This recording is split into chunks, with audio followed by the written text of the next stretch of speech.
Hi friends, welcome to మన channel. Friends, ఈరోజు వీడియోలో మహాలక్ష్మి పథకానికి సంబంధించి ఒక లేటెస్ట్ అప్డేట్ అయితే రావటం అయితే జరిగింది.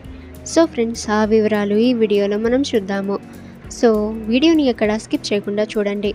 అలాగే గవర్నమెంట్ నుంచి వచ్చిన ఏ చిన్న అప్డేట్ కూడా మీరు మిస్ కాకుండా ఉండాలి అనుకుంటే మన ఛానల్ని సబ్స్క్రైబ్ చేసి బెల్ ఐకాన్ని ఆల్ మీద ట్యాప్ చేయండి.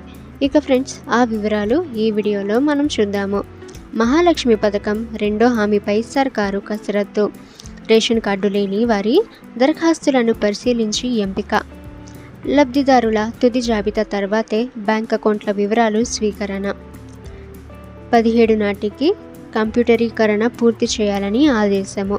10 రోజుల పాటు ఆయా శాఖల మీ సేవ సిబ్బందిని వాడుకునే వెసులుబాటు.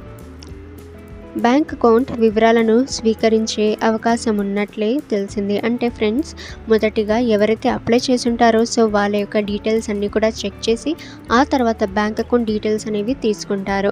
రేషన్ కార్డు లేకుండా దరఖాస్తు చేసుకున్న వారిలో అర్హులు ఎవరు అని చూసినట్లయితే సో కంపల్సరీగా రేషన్ కార్డ్ అయితే ఉండాలి. అలాగే ఫ్రెండ్స్, మీ ఆధార్ కార్డ్ కూడా ఉండాలి. సో ఇవి చాలా రిక్వైర్డ్ డాక్యుమెంట్స్. సో ఎవరికైతే రేషన్ కార్డ్ అలాగే ఆధార్ కార్డు ఉంటుందో సో వాళ్ళకి మాత్రమే మహిళలకి ప్రతి నెల 2,500 రూపాయలు అయితే అందించనుంది తెలంగాణ ప్రభుత్వం. ఇక త్వరలోని అర్హుల లిస్ట్ అయితే విడుదల అయితే చేయనున్నారు.